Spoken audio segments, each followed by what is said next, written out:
ಮಾಜಿ ಯೋಧನ ಕುಟುಂಬದ ಮೇಲೆ ಅರಣ್ಯ ಇಲಾಖೆಯ ಶೋಷಣೆ. 26 ವರ್ಷ ದೇಶ ಕಾಯ್ದ ಸೈನಿಕನ ಕುಟುಂಬದ ಮೇಲೆ ಇದೆಂಥ ದೌರ್ಜನ್ಯ.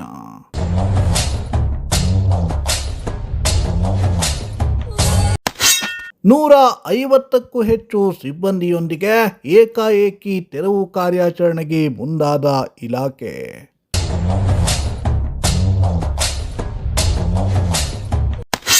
ಅಧಿಕಾರಿಗಳ ನಡೆಗೆ ಅರಣ್ಯವಾಸಿಗಳಿಂದ ತೀವ್ರ ಆಕ್ರೋಶ. ಅಂತ ಹೇಗೆ ಹೇಳ್ತೀರಾ?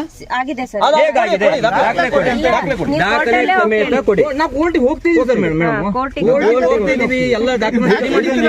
ನಾವು ಹಂಗೆ ಬರಲ್ಲ. ಎಸ್, 26 ವರ್ಷಗಳ ಕಾಲ ಗಡಿಯಲ್ಲಿ ದೇಶ ಸೇವೆ ಸಲ್ಲಿಸಿ ಪ್ರಸ್ತುತ ಮಾನಸಿಕ ಅಸ್ವಸ್ಥರಾಗಿರುವ ನಿವೃತ್ತ ಯೋಧರೊಬ್ಬರ ಅರಣ್ಯ ಸಾಗುವಳಿ ಭೂಮಿಯನ್ನ ತೆರವುಗೊಳಿಸಲು ಹೊರಟ ಅರಣ್ಯ ಇಲಾಖೆಯ ನಡೆಗೆ ವ್ಯಾಪಕ ಆಕ್ರೋಶ ವ್ಯಕ್ತವಾಗಿದೆ.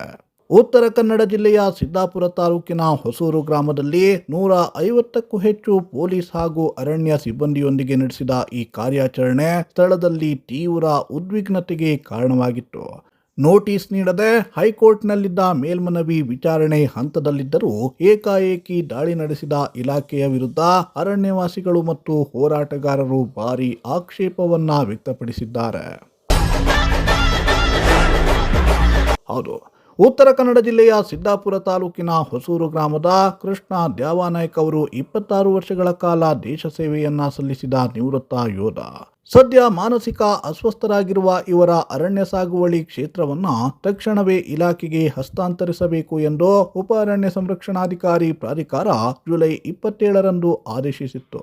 ಈ ಆದೇಶದ ಬೆನ್ನಲ್ಲೇ ಯಾವುದೇ ಮುನ್ಸೂಚನೆ ಅಥವಾ ನೋಟಿಸ್ ಕೂಡ ನೀಡದೆ ಸುಮಾರು 150ಕ್ಕೂ ಹೆಚ್ಚು ಪೊಲೀಸ್ ಮತ್ತು ಅರಣ್ಯ ಸಿಬ್ಬಂದಿ, 4 ಕೆಎಸ್ಆರ್ಪಿ ಆರ್ಎಂಪಿ ವಾಹನಗಳು ಹಾಗೂ 6ಕ್ಕೂ ಹೆಚ್ಚು ಜೀಪ್ಗಳೊಂದಿಗೆ ಸ್ಥಳಕ್ಕೆ ಏಕಾಏಕಿ ಆಗಮಿಸಿ ತೆರವು ಕಾರ್ಯಾಚರಣೆಗೆ ಮುಂದಾಗಿದ್ದು ಅರಣ್ಯವಾಸಿಗಳ ಆಕ್ರೋಶಕ್ಕೆ ಕಾರಣವಾಯಿತು.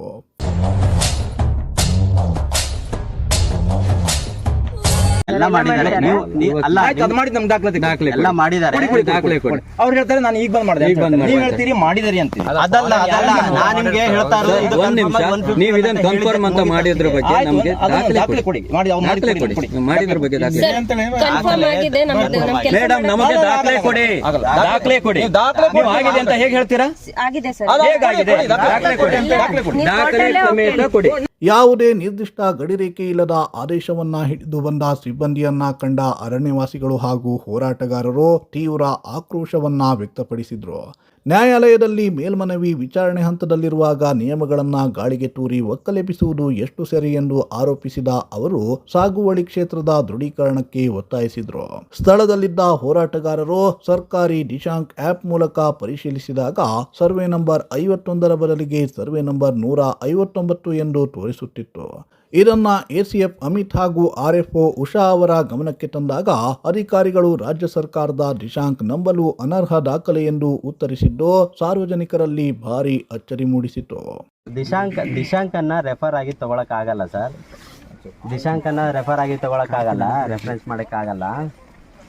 ಅದೇ ಸರ್, ಸ್ಟೇಟ್ ಗೌರ್ಮೆಂಟ್ ಇಂದ ಆದ್ರೂ ಅದರಲ್ಲೇ ಆಪ್ ಅಲ್ಲೇ ಇದೆ ಸರ್. ನಿಮ್ಗೆ ಅದರಲ್ಲೇ ತೋರ್ಸಕ್ ಅದನ್ನ ಲೀಗಲ್ ರೆಫರೆನ್ಸಿಗೆ ಇಟ್ಕೊಳಕ್ ಬರಲ್ಲ ಅಂತ ಹೇಳಿ ಆಪ್ ಅಲ್ಲೇ ಇದೆ.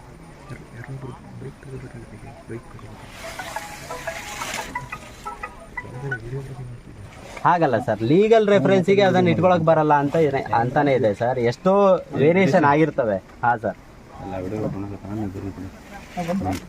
ಅಷ್ಟೆಲ್ಲ ಆಗಲ್ಲ ಸರ್, ಅಷ್ಟೆಲ್ಲ ಆಗಲ್ಲ. ಅದು ತಪ್ಪಿದೆ. ಅದು ನಾವು ಹೇಳ್ತಾ ಇರೋದು ಅದು ತಪ್ಪಿದೆ. ಅದು ತಪ್ಪು ಫೀಡ್ ಆಗಿದೆ. ಈ ವೇಳೆ ಡಿವೈಎಸ್ಪಿ ಗೀತಾ ಪಾಟೀಲ್ ಕೂಡ ಸ್ಥಳಕ್ಕೆ ಭೇಟಿ ನೀಡಿ ಪರಿಶೀಲನೆಯನ್ನ ನಡೆಸಿದ್ರು. ಪೊಲೀಸ್ ಇಲಾಖೆಯ ಸಮಯೋಚಿತ ಸಲಹೆ ಮತ್ತು ಸೂಚನೆಯಿಂದಾಗಿ ಕೊನೆಗೂ ಪರಿಸ್ಥಿತಿ ತಿಳಿಗೊಂಡಿತ್ತು.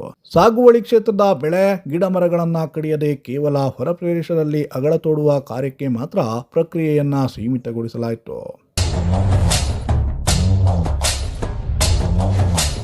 ಅರಣ್ಯ ಭೂಮಿಯನ್ನ ರಕ್ಷಣೆ ಮಾಡುವುದು ಅರಣ್ಯ ಇಲಾಖೆಯ ಕರ್ತವ್ಯ. ಆದರೆ ಇಷ್ಟೊಂದು ಅಮಾನವೀಯವಾಗಿ, ಅದರಲ್ಲಿಯೂ ಗಡಿಯಲ್ಲಿ ದೇಶ ಕಾಯ್ದ ಯೋಧನ ಕುಟುಂಬವನ್ನ ಹೀಗೆ ನಡೆಸಿಕೊಂಡಿದ್ದು ಎಷ್ಟರ ಮಟ್ಟಿಗೆ ಸರಿ ಎನ್ನುವುದು ಇದೀಗ ಜನಸಾಮಾನ್ಯರು ಕೇಳುತ್ತಿರುವ ಪ್ರಶ್ನೆ.